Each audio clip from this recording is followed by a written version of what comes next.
you all the glory and all the honor, and may you be glorified in the name of Jesus. Amen. I'm going to try, I think on your list, if I did it right, it would be page 1 and page 2. I'm primarily going to be on page 1. I just included page 2 just because I just had a lot of stuff. I figured, well, I did a lot. This is nothing upon me, but I just did some work to write it down, get it down. I was thinking, well, it'd be better if I just included it because it does go along with what I'm going to speak on, but it's not the main one. So I'm going to open out with the Lord's Prayer. It's in, I'm going to use Luke 11, verse 2. And it says, Our Father in heaven, hallowed be your name. Your kingdom come, your will be done, on earth as it is in heaven. Give us this day by day our daily bread, and forgive us of our sins, for we also forgive everyone who is indebted to us. And do not lead us into temptation, but deliver us from the evil one. Praise God. And I'm going to start off with reading Isaiah 61:1. It says, The Spirit of the Lord is upon me, because the Lord has anointed me to preach good tidings to the poor. He has sent me to heal the brokenhearted, to proclaim liberty to the captive, and the opening of the prison to those who are bound. And that was that scripture that Jesus, when he opened in the synagogue, he opened it and he read from that. And I have, as you see there, I have our story. And I titled the message, Suddenly. And I shared a couple months ago on a Wednesday, just the suddenlies of life. And I know everybody has had suddenlies of life. You know, the simple things are flat tire, dead battery. You know, we have a choice of kicking the car or screaming at it, or, you know, we have choices with that. This, what I'm going to share is just a little bit more, I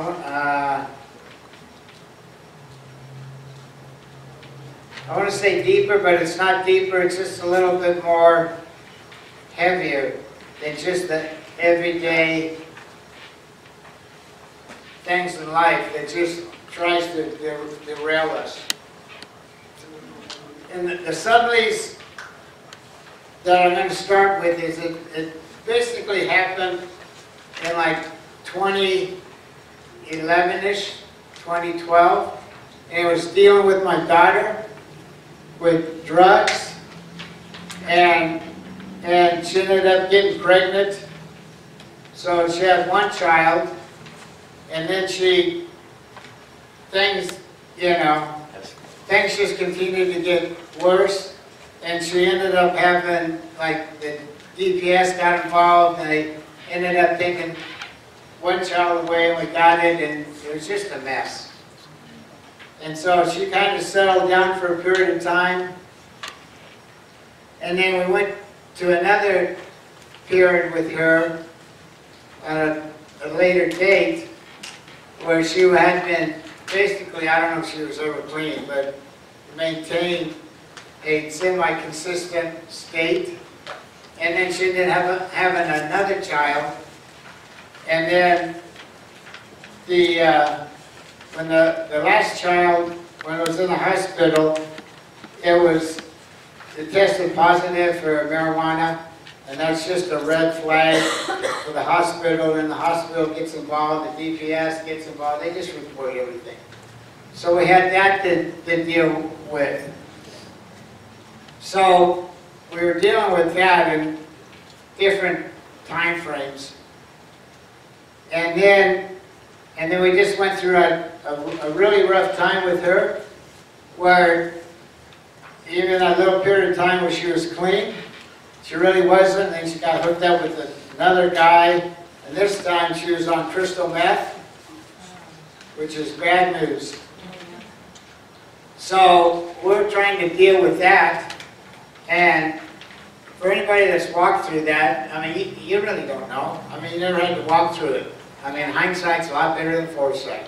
So we walked through that, and anyway, she started to become a danger to the kids. So we actually had, my wife, we actually had to call the cops on her. We actually had to have her arrested at the park.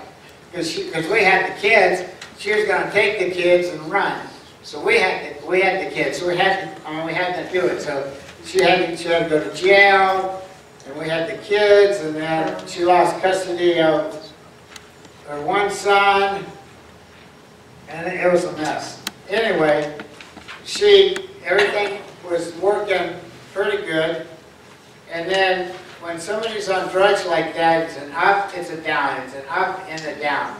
They're on drugs, they're off of drugs, and they lie like you've never seen anybody lie. They're just liars because they need their fix. So we had to go through all of that. So she finally came to a place where the light bulb went on a little bit. So she started, and everything's a process. So she started going to classes, and then she went to another class, and then she ended up going to another one. Anyway, concerning my daughter, there was probably a 3-year period there, and she actually cleaned herself up. And so, glory be to God, she did it, and she went through school, and she got education where she was a medical assistant, so she had that going with her, a positive thing. And then just, I don't know what, 2 weeks ago, she had been trying to get custody back on her oldest son, couldn't do it, judge didn't want nothing to, and you know, they're protecting the kids, so they don't want to hear anything from her. So she had to prove herself. So that was like a probably 3-year process, right?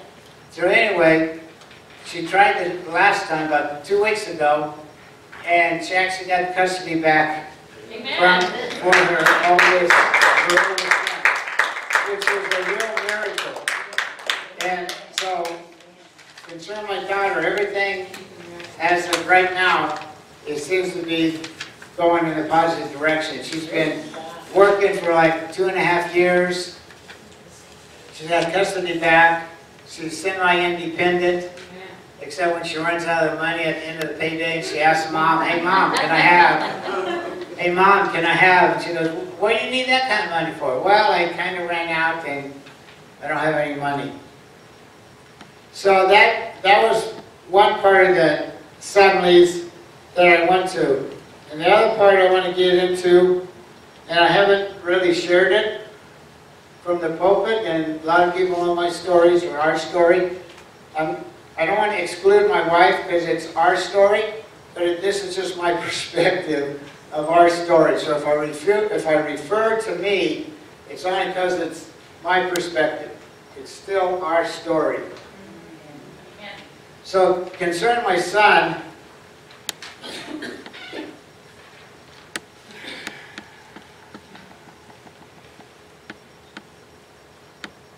he was just having issues in his life, and we just didn't know how severe they were. And as parents, you're usually the last to know what exactly is going on. So, and I shared when I did my suddenlies like a month ago or so, I brought up the dog aspect of it. So I'm not going to go that way. But I got a text from him like on Friday night, and I was still working. This is going back into 2013. I got a text from him, and he said, "Come and save my dogs." And I didn't know what that meant. I mean, I just had this gut feeling that something was wrong, but I didn't know what was wrong. You know, so I went over to his house, and I kind of like knocked on the door, kind of wiggled, and you know, he didn't respond, nothing was going on, but the TV was playing. So I thought, well, he just kind of fell asleep and was watching TV, because he was just, when he fell asleep, he was asleep, you know, like boom, he's out like a log. Because we had been, you know, previously, we would go into his house, knock on the door, and go in the house, and, you know, wherever he was living, go in there, and because he was inviting us over, told us to come in here, he's asleep. He's totally asleep. He didn't know if we were there or not. So I figured he had just fallen asleep, and he didn't, you know, he didn't know.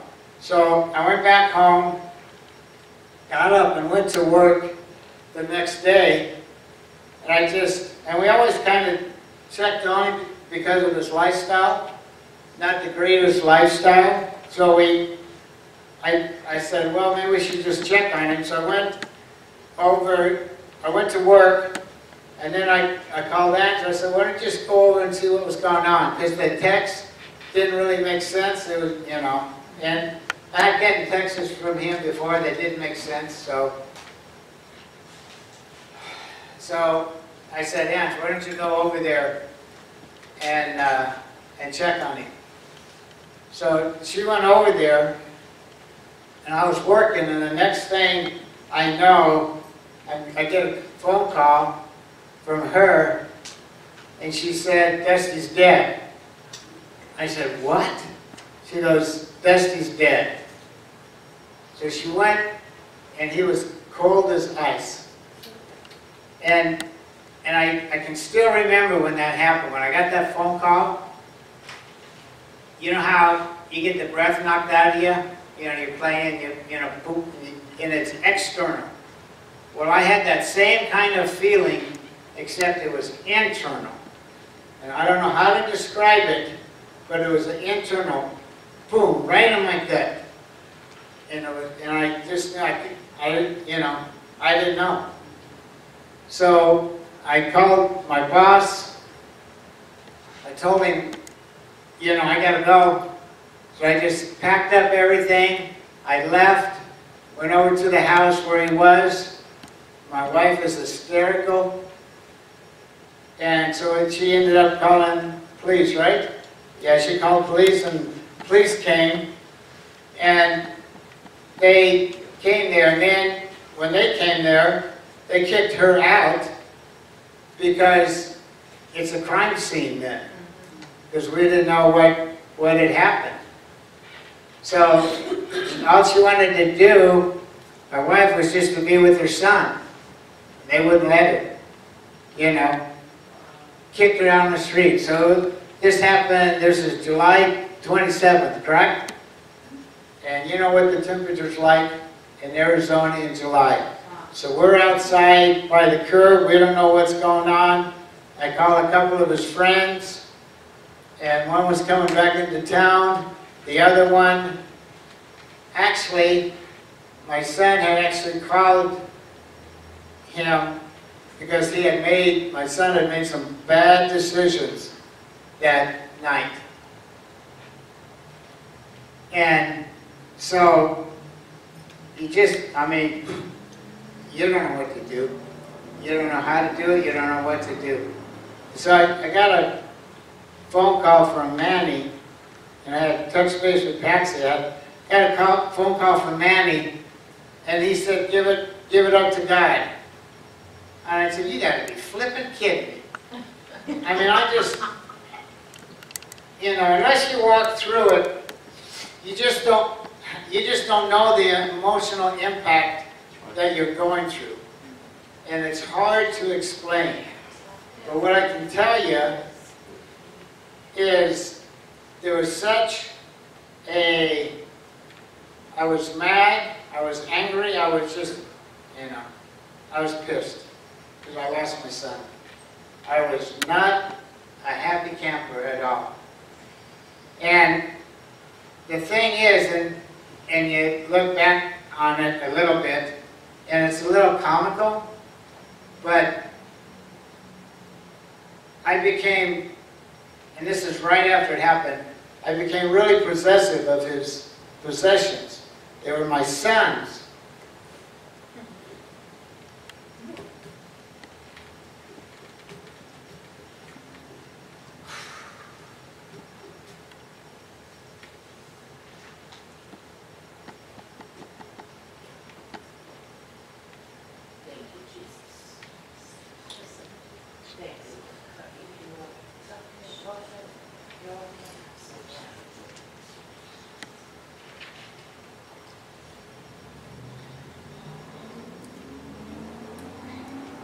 They were my sons.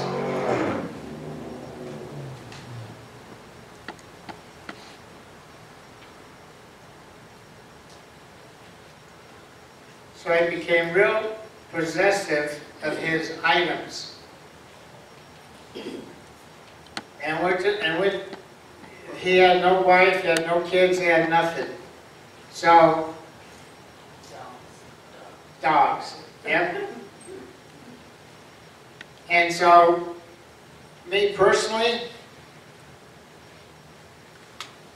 I would have fought you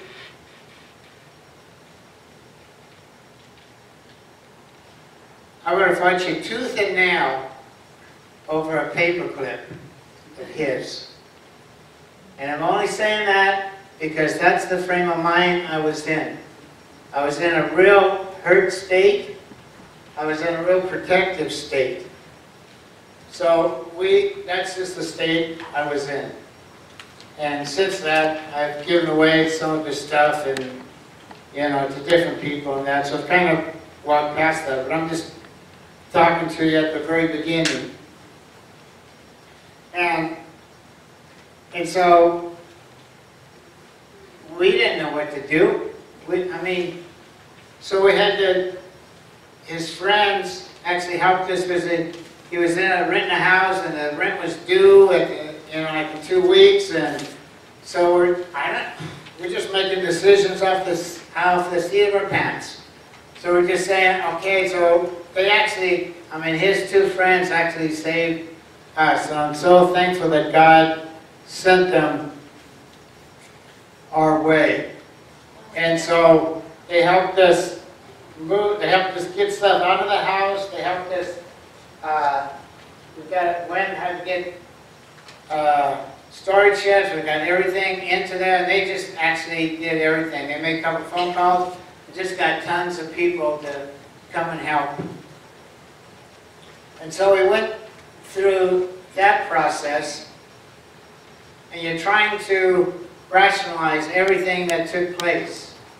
And if you walk through this kind of a thing, the thing you have to stay away from is you have to stay away from the shoulda, coulda, wouldas, because they will eat you alive if you worry about that. Because you just can't. I don't want to sound mean, and you know where my heart's at. But the bottom line is what's done is done. There's nothing I can do. Nothing. It's done. It's finished. And the sad thing about that is that he had got himself in such a predicament that he just lost total hope. He just had totally lost hope. And he was pretty independent. He could take care of himself. We didn't, he had the drinking problem, but we had more issues with my daughter than we did with my son. And that was the farthest thing from both of our minds, is what took place. Farthest thing. We didn't even think. We didn't, it didn't even dawn on us. So, after something like that happens, you think the shoulda, coulda, wouldas, you can't go there. I don't want to sound mean, but I've walked through it, and you just can't. You just can't, because it will profit you nothing. It will tear you up on the inside out, and it will become such a festering thing to you that it will end up destroying your life. You just can't do it. So, what happened with my son is that he had gotten himself in such a predicament with really, there were probably major issues. There's the issue of drunken driving, so he got a DUI. There's also issues with prostitutions. And, huh?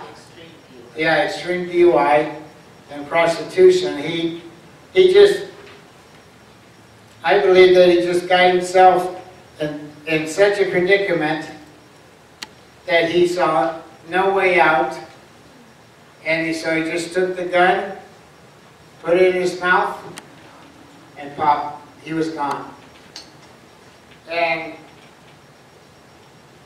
it's just, you know, it's just hard for something like that. So we're dealing with that.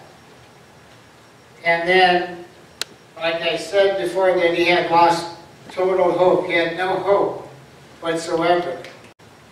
And I know if he had a ray of hope, the outcome would have been different. But the thing is that alcohol, depression, and the lies of the devil, they don't mix. They do not mix. So he had all that stuff going in his life. He didn't talk to me, he didn't talk to his mom, so he probably kept everything internal. And this had been like a process, and then he came to that point where he thought the only solution was to take his own life. So that was done. It was July 27th, 2013. So we're dealing with that, and when you deal with something like that, you're also dealing with burial and it's just And I have this, hopefully nobody's in the mortuary business. Nope? Okay. Dealing with those type of people, they're only like one step above a used car salesman. They're just all about the money, it's all about this and all about that. Now God was so helped us, so much God helped us. And we actually found this one lady that she just worked, I mean, she was just good. She worked everything out, and she just helped us with everything. So praise God that, you know, walking through that we ran into that one lady and it helped. Then we finally, you know, we would get support, and people in the church would support us and different things. And then it was probably, I want to say 3 weeks, 2 weeks. And because that happened, when I told you about my daughter, she couldn't deal with it. So that's one thing that drove her off the deep end again, back into drugs. So that was really hard for her. And we had took some of the pictures, and he was a hunter, so we had a deer head, and so we just put him on the wall. And it was extremely hard for her to even look at it. She couldn't do it. Excuse me. So it was probably going like 2 weeks, 3 weeks after that.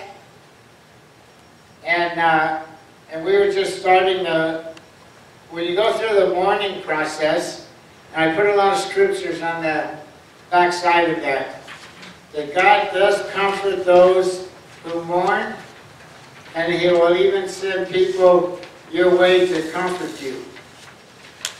And everybody's trying to help. Like the police department's trying to help. They send you, stuff and that, and books, and I couldn't do it. I couldn't read about somebody else that's going through the same thing. So I just said, no, not going to do it. So there's probably 2.5 weeks, or 2.5 weeks, 3 weeks after that, I just had another suddenly in life hit me. And that was with my wife, that she tried to take her life in that 3-week period. So I'm dealing with my son, And then, like 2.5 weeks in that ballpark, my wife tried to take her life. And she just, because of, it is extremely hard for females, because they birth the child. It's extremely hard when they lose a child. You're not supposed to lose children, you know, under circumstances. So it was extremely hard for her. And she wasn't as close to Christ then as she is now. So again, the signs were there, and I just didn't see them. I didn't know. Because she had started taking away and packing things up and giving things away, all of her craft stuff. And I said, what are you doing? She said, I'll just clean it. I mean, I didn't know. I didn't know. Sometimes you just don't know. Unless there's a divine revelation from God, then you know. Otherwise, boom, right over your head. So she tried to take her life with pills.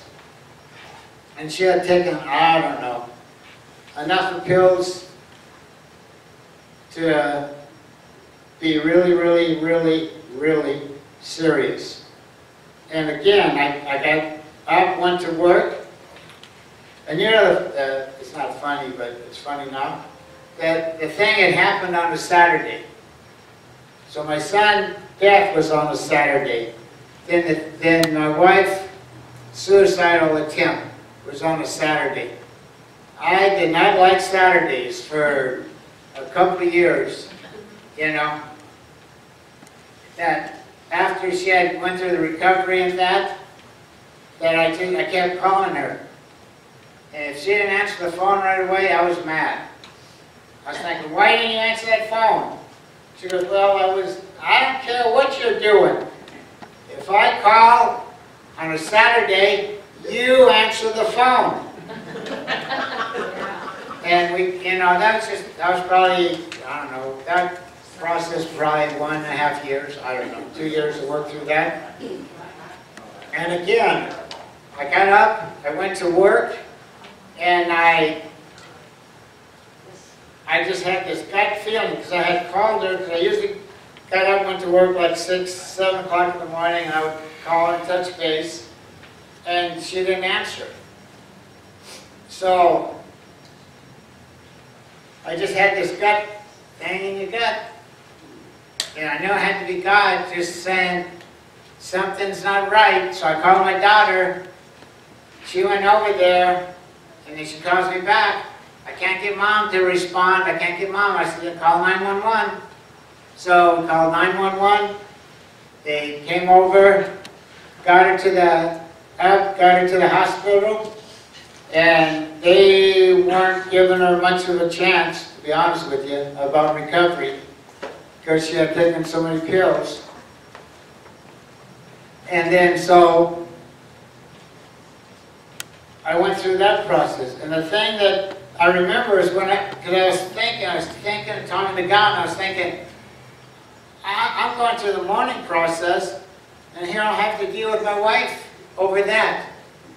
And I just want you to know that if anybody is thinking about that, or if you know anybody, and I know you can't change people's hearts, but you just need to get their attention. Because, you know, they always think, well, they should be okay and they can rationalize stuff. They can't.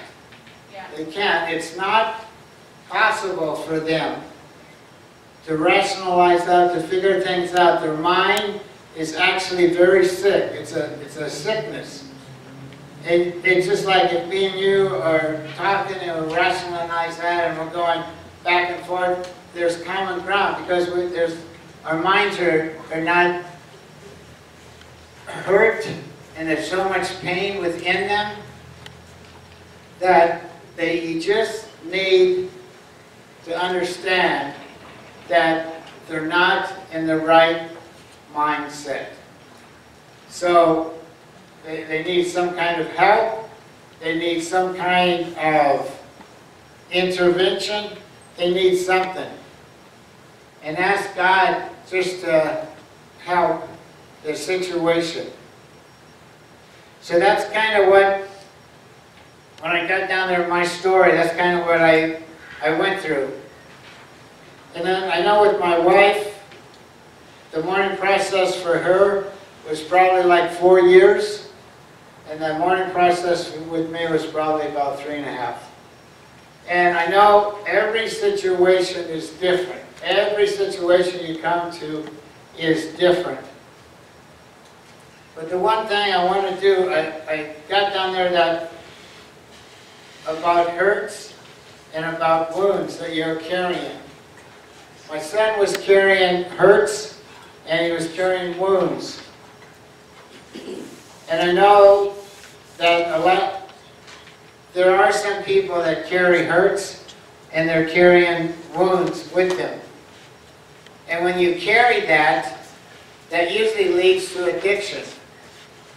And we can always go at the top of the 5 most common addiction. I don't know.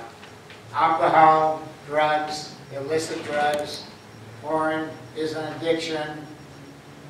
I don't know. You can keep going. Whatever it is. If you are struggling with some kind of addiction, and it could be something as simple as bitterness. That's not simple, but it could be bitterness. It could be anger. It could be, things that you're struggling with. The things you're struggling with, and that's an issue within your life, is not the main factor. All that is just a symptom. The people, I don't want to say you, people do that because they have too many, they're carrying wounds and they're carrying hurts within them. And they're not dealing with the wounds and they're not dealing with the hurts. If my son, because of what he went through, if he could have shared what he was actually going through, instead of covering it up with drinking, instead of covering it up with prostitution, instead of covering it up, then the outcome would be different. But because it says in Psalms 51, I think it's verse 10, I'm not sure, I don't have it written on there, but it's talking about David was crying out to God, and he was saying, God, create in me a pure heart. And it's just, he was crying out that he knew stuff was inside him. He didn't know exactly what was going on, but he knew it wasn't right. So he was crying out to God, saying, God, create a pure heart within me. And if you're carrying the wounds and the hurts, or if you know people that are carrying the wounds and the hurts, it's very similar to having a splinter. We've all had splinters. And it's underneath the skin, and I've had them sometimes where I could hear my heartbeat in the splinter. Yeah, boom, boom, boom. And I was like, oh, something's wrong. Something is not right here. So, and I knew I had to get the splinter out. So, the splinter, it could represent the addiction, could represent the hurts, could represent the wound. But instead of what we have to do in the natural, where we have to get a sharp instrument, open up the skin, I don't want to be gross for you guys, tear the scab off something, we have to get down to where the hurt is at, where the splinter is at. We get the splinter out, and then the healing process begins.